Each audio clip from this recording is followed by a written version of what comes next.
défi sans ma voiture là pendant 15 jours. Et donc ce matin, je vais prendre le bus pour aller au travail comme je le fais du coup depuis le début du défi. J'ai décidé d'y participer parce que je trouve que c'est toujours intéressant de faire de bonnes actions et en fait, j'avais pas eu l'occasion de le faire jusque-là simplement par manque de motivation, j'avoue. C'est la facilité de prendre la voiture. Et donc là, voilà, c'est parti pour le défi et je suis ravie. Eh bien, c'est de prendre le bus B pour aller jusqu'à l'arrêt de bus qui est le plus proche de mon travail, donc qui est au niveau du Corsaire, et ensuite marcher à pied jusqu'à la gare. Qu'est-ce que ça a changé ce défi pour vous?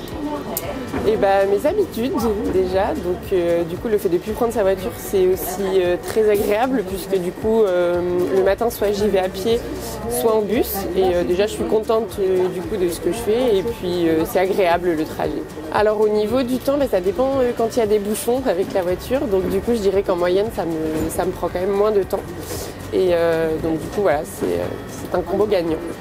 Alors depuis 2 semaines, vous y tenez au défi? Oui, je m'y tiens. Alors du coup, la semaine dernière, j'étais en déplacement à Lyon, donc c'est vrai qu'avec les grèves, c'était compliqué d'y aller en train. Mais du coup, oui, les fois où j'ai été à Chambéry, je m'y suis tenue.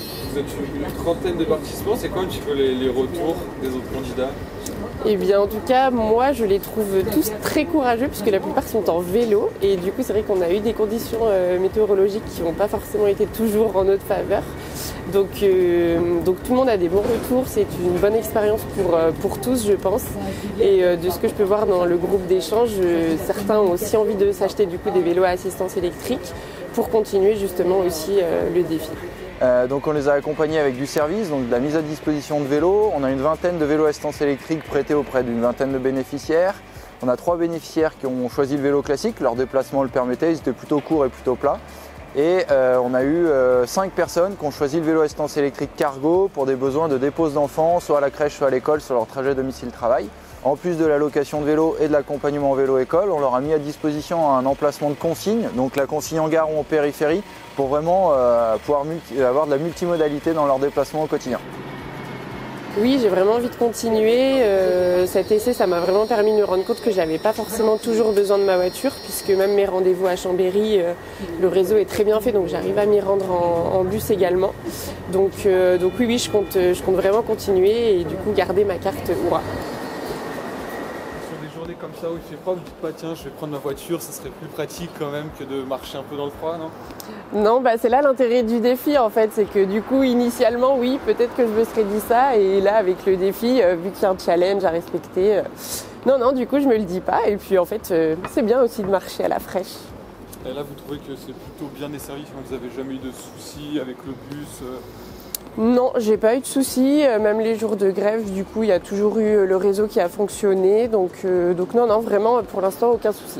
Ces défis c'est vraiment bien, c'est vraiment un accompagnement 100% individualisé, pas sur un seul mode de transport, mais vraiment sur l'ensemble de l'offre de transport de l'agglomération de Grand Chambéry, avec un accompagnement non seulement de mise à disposition d'abonnements ou de services, mais de l'accompagnement individualisé, avec un peu de coaching à la mobilité sur quelle ligne de bus va être la plus optimisée pour mes trajets du quotidien, quel type de voie verte ou d'aménagement cyclable les plus sécurisés je vais utiliser.